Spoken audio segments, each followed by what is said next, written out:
Hey, what's up guys? It's Jason with DadBod Health and Optimal Performance, and today we're going to be continuing our 4-part video series covering the 4 core pillars of health. Now, before I go any further, click that subscribe button and the bell icon so you don't miss any of my future videos, because I think that you're going to get a lot of value out of all the things that I have planned coming in the future. Now, for the purpose of today's video, we're going to go over the 3rd core pillar of health, which is nutrition.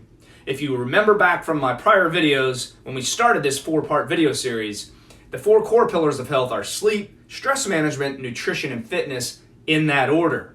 The reason I list them in that order is because when you can dial in your sleep and your stress management, it's going to make your life much simpler, and it's going to give you a much clearer path to actually processing the thought of trying to eat healthy and trying to work out. When you are a ball of stress and you're trying to run on fumes all the time, it's very difficult to even think about eating healthy and think about working out. So dial in those first 2 and your life is going to be much simpler when it comes to eating healthy and the fitness aspect, which we'll cover in the 4th core pillar of health. Now, let's dive into nutrition. Here's the thing with nutrition. It is a very complicated space to navigate if you do not know a whole lot about what you're actually putting in your body. And when I say that, I'm talking about reading labels and becoming informed about the foods that you're consuming on a daily basis. This is not the exception that being the cheat meal or the burger and fries or the pizza that you eat on occasion. If you're eating that all the time, I encourage you to stop and start incorporating more healthy, nutrient-dense foods into your life. But here's the thing. This is what I want to simplify the process for you, okay? When you simplify the process by just thinking like this, I'm going to eat more healthy, nutrient-dense foods and less junk, it becomes much easier to process this. Here's the thing. We live in an immediate gratification society. Far too often, we want things to happen now and happen fast. And that's why fad diets have become very popular. Diets such as keto, Whole30, elimination diets, super low carb, whatever that looks like for you. People try fad diets because they want fast results. Unfortunately, you can get some fast results with some of those fad diets, but they just aren't sustainable, guys. And here's what I want you to know is that one of my core values, one of my core beliefs is coaching to sustainability. Any of my private clients or any of my customers or people in my community, if they're trying to lead a healthy lifestyle and start to make healthy changes, the last thing that I want them to do is follow a fad diet for 3 months, get crazy results, and then fall flat on their face when they realize it's just not sustainable.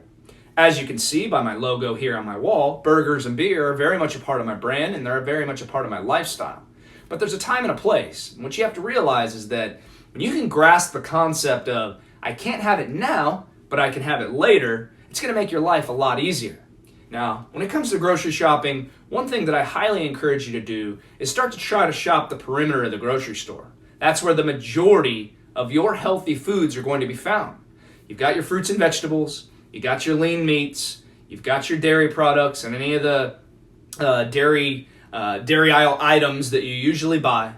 And when you get into the aisles, that's where most of the bad things are going to be found. Now, there are some exceptions, The carb sources that I eat a lot in my life are usually sweet potatoes, some of the darker potatoes, the petite potatoes, red and purple potatoes. But you're also going to find some of those healthy carb sources on the aisle.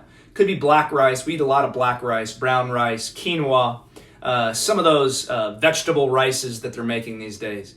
So some of that stuff is going to be found on the aisles.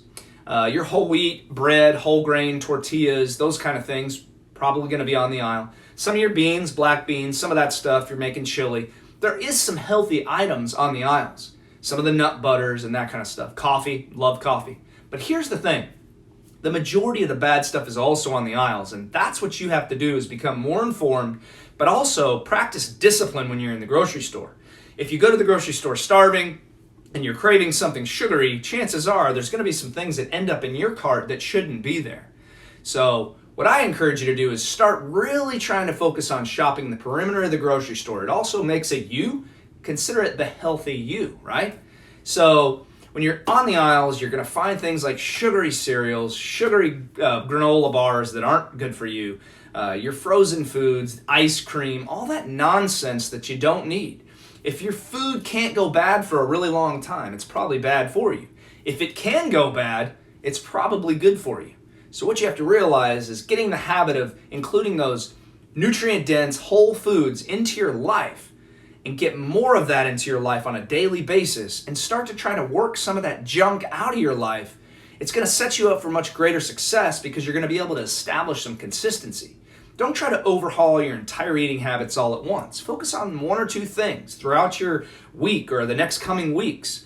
Focus on getting a little bit more greens or getting a little bit more fruits and vegetables. You should be aiming for 5 servings of fruits and vegetables every single day of your life. Now, some days you're not going to hit that, and that's okay. Some days I don't hit that, and that's okay. But when you're focused on getting more nutrient-dense foods into your life, getting more of the junk out, getting it out of the house, here's the key, guys. When you keep junk out of your house, you're not going to eat it. If you keep good food, whole foods, nutrient-dense foods in your house, that's what you're going to eat. Nobody buys junk food to eat it. You buy a tub of ice cream, it's not there to look at. It's there because you're going to eat it. You buy candy, you buy a bunch of chips, you buy all that nonsense that you don't need, that's not real fuel for your body.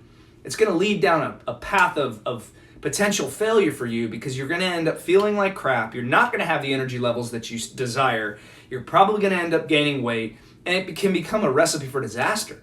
So, to recap, shop the perimeter of the grocery store, stay away from the aisles as much as possible unless you identify items that can become consistent in your life that are actually healthy and they come from the aisle, and try to get as much junk food out of your house. It's not going to be an overnight process. There's no magic to this solution, but it just it takes a consistent effort, consistent discipline to start working towards the healthy lifestyle that you desire and get away from the unhealthy habits that might be in your life right now. So I hope that helps you. The next video will be covering fitness. Again, click that subscribe button and that bell icon so you don't miss any of my future videos, and I'll see you in the next one.